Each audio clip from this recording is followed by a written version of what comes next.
What's up, everyone? Good morning, good morning. Happy Wednesday. I can't believe this week is going as fast as it is. So one of the earliest methods that I had learned was the 3-2-1 method for connecting to almost anyone on LinkedIn, Instagram, Facebook, Twitter. And this method was interesting to me because I almost forgot about it because it became so ingrained into myself until yesterday when someone was actually asking, how do I actively reach out to a prospect, a lead, a customer without coming off too salesy? And I had to really think about what did I used to do / what do I do today that is effective for me, especially when it comes to cold reaching out to someone. Trust me, almost no one likes to get cold outreach to. So this 3-2-1 method actually incorporates using the engagement from them / content / posts / comments, all those specific things to actually drive the point home of building a real relationship with that. And we have a special guest today. Before I forget, Didi, over here. That's just a Nico life experience. Like things just happen. But this 3-2-1 method is endorsed by the cat. So let's get started today. And by the way, if you have any questions on how this might pertain to a specific situation, please let me know in the comments, because I think the adding to the context, especially around reaching out to someone, is important. What's up, Nicholas? How are you? Nicholas, I've been meaning to reach out for a while. I'll make a note. I'm going to open your profile in the other browser, so I do not forget to reach out to you. But appreciate you for being on. Like I said, if you have any questions specifically how this pertains to your industry or whatnot, make sure to throw in the comments. Let's work on this together, because I really think if you can get this right, like I said, you can almost reach out to any single person and have that be successful. Now, there is a caveat to that. You don't want to actively go out and reach out to someone that dislikes you, all that stuff. Plus, you don't want to come off too salesy. That's why I have this method. Eddie, what's up? Good morning. Hopefully you're staying safe. By the way, if you aren't following Nicholas or Eddie, make sure to give them some love and give them a connection request. They're both great people. Eddie has been a guest on the show. Nicholas, I've seen him all over direct messages. Plus, if you look at Nicholas's title, and this is so relevant, he says, DM me for more info on paid content and paid to grow your brand. So see, he's actively encouraging direct messages. So these are two great people to reach out to. Now let's bring it back. 3-2-1 method. Very, very simple. What you want to do is you want to identify the person that you want to outreach to. Whether you know them, you don't know them, it doesn't really matter.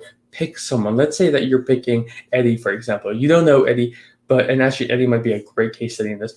You don't know Eddie per se, right? You don't know him, but you want to get to know him.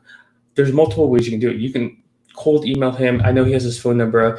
Actually, so Eddie's a unique case because he actually likes connecting with a lot of people like I do. So he has his phone number up. But let's say he didn't have his phone number, right? Let's say completely you had to message him and he only had his direct messages available. How would you go about it? Well, you do the 3-2-1 method. So the first one is the third one, right? We start with 3. You want to connect, you want to engage with him on 3 separate occasions, right? So we've all been in those situations where we log into Facebook, Instagram, LinkedIn, and we see that, user XYZ liked the last 3 posts that we had. That's good. But again, that's in our minds, that's only a one-off, right? We can only remember that one time. But if you engage with them over, let's say, a 3-day time span, so we connect with Eddie today, tomorrow, and then on Saturday, he's going to start seeing our name and our association with our content. Again, people like people who like what they like, right? So don't quote me on that. And by the way, Eddie threw his number in there, so make sure to reach out to him. Eddie, we still need to do a collab for content. But anyway, digress from that. So you engage with Eddie today, tomorrow, and then today, tomorrow's Thursday, and then Friday, right? So those are the 3. And by engage, I mean you like and comment on his videos. So Eddie posts a ton of videos, but let's say Eddie wasn't posting videos, for instance. What you could then do is see what is he commenting on, right? What is he? Let's say he's in the real estate space, and he commented on a post about real estate in Phoenix. And how it pertains to millennial buyers, whatever.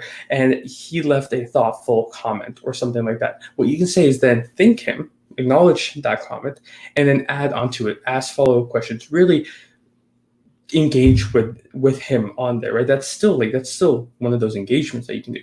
Now, as you can tell, this probably doesn't work really well for someone who's not active on the platform. Number 1, they might not see your direct message. Number 2, if they're not active, it doesn't really give you much to work with, right? So this method doesn't really work for that. So then after 3 days of engaging with Eddie, what I would do is then the second one, right? I'm going to send him one message, right? I'm going to send him one message and just thank him for being a connection. On LinkedIn, it's great because if you're connected already, first degree connections, actually, let me back it up.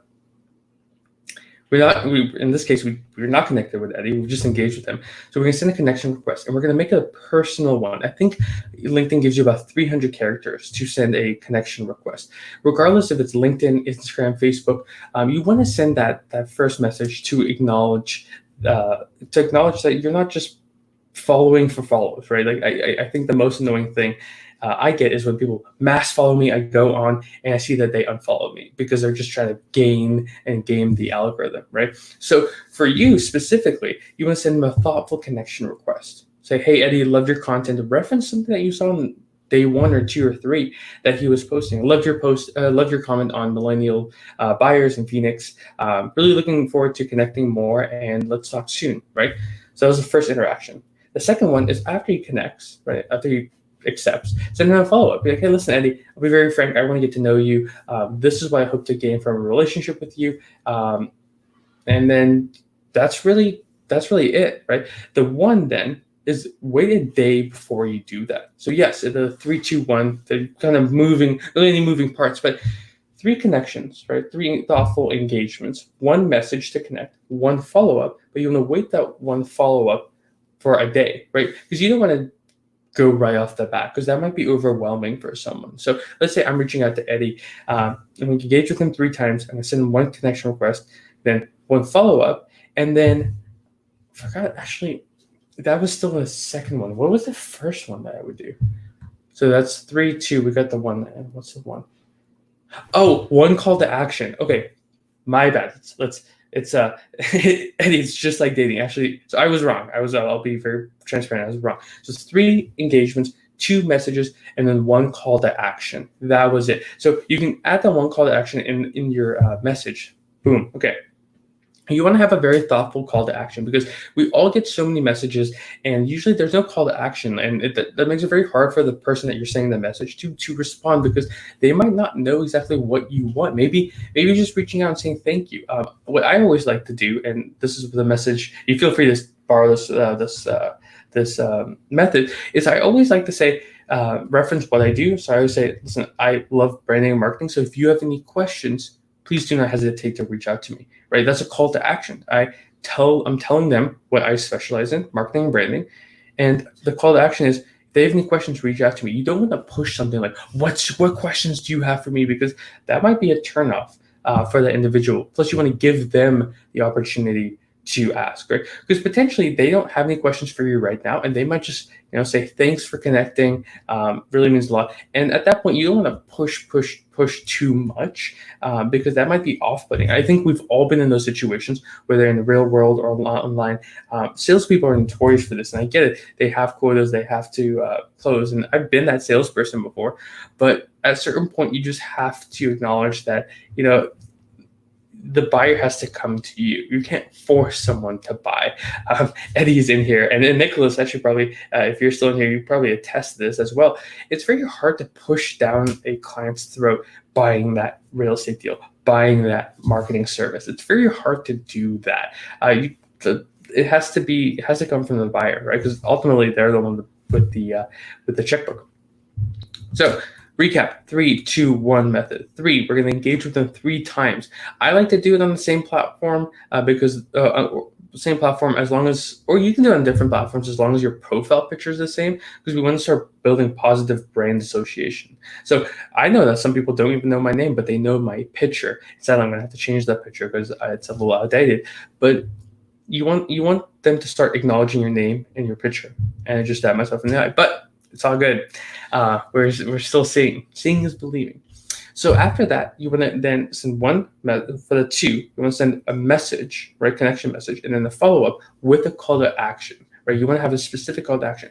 I would love to get on the phone with you to learn more about you. I would love to answer your question. I would love to see if you're open to be a guest on my show, to collab on content, whatever that is. Have a specific call to action, because here's the thing. we are bombarded with tons and tons of messages, whether cold emails, calls. We're very busy.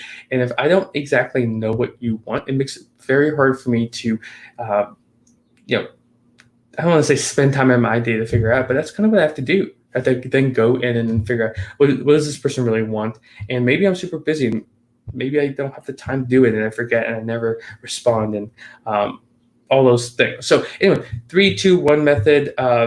That's what I've used and I still use today, frankly. Like, I engage with a ton of people before I actually connect with them because I want context. I don't want people seeing a marketer to follow them and think, oh, now I have to deal with another guy trying to sell me something. I don't want that. That's why I love when clients just come to me because that means I'm doing my job right.